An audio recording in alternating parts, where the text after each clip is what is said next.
the MMAtruth.com. This video is brought to you by BossRootin.com, ProBoxingSupplies.com, and Power Performance Products, makers of BodyStorm and Body Effects.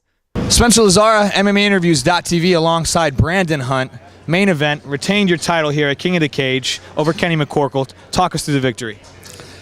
Kenny's a tough fighter. He's a tall, long fighter. What Dave Lester told me, my boxing coach, get in close, stand close, work the body and the head from there. I didn't get in as soon as what I should have, but that's what ended the fight when I finally listened to my wonderful trainer here and got inside and did what I should have been doing earlier. You tried to pull that kimura off a couple times. Do you think it was more just that you had him hurt, obviously, from the knockdown? Yeah, I think the knockdown really hurt him, and the first time I went for the kimura, I threw a couple shots between my legs to his face, just something I work on back at home in the gym. I think when I got him down, he was worried about that. So he kind of tried to block his face, forgot about the arm. He didn't grab his shorts, didn't tuck it under his body or anything, and I just got with it and I ran. I wanted to take that arm back to Detroit. You're clearly a stand-up fighter, but you are looking for those submissions. You clearly have a well-rounded game. I'm working on it. Like I said, you know, my stand-up coach, Dave Showtime Lester here, really been working my hands. I've got James Lee working everything else. Brian Harper out here at Team Quest. I came out here for a week with them guys. Fight Club back in Waterford, Michigan, and also East West Martial Arts down in Canton, Michigan. How clutch was that to come down out here to from Detroit, get some extra work in closer to the fight as it was here at Team Quest? Oh, that was great. I actually was training with Dan Henderson before his last fight. Did a round or two with Big Dan, and you know, that man can hit hard too. He told me I had some great straight shots. Again, contribute that to Dave here, and that's what we had to work.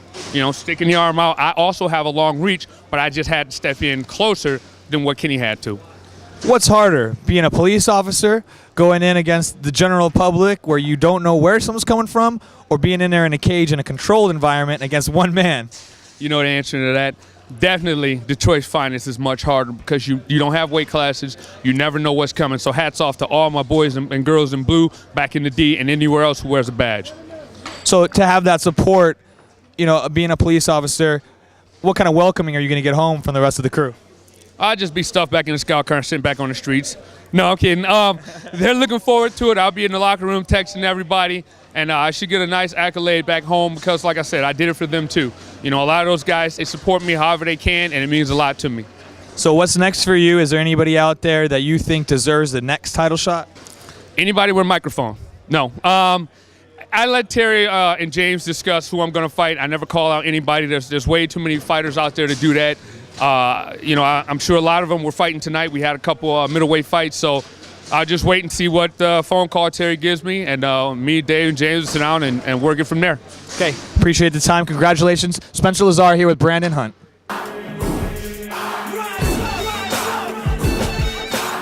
The MMAtruth.com.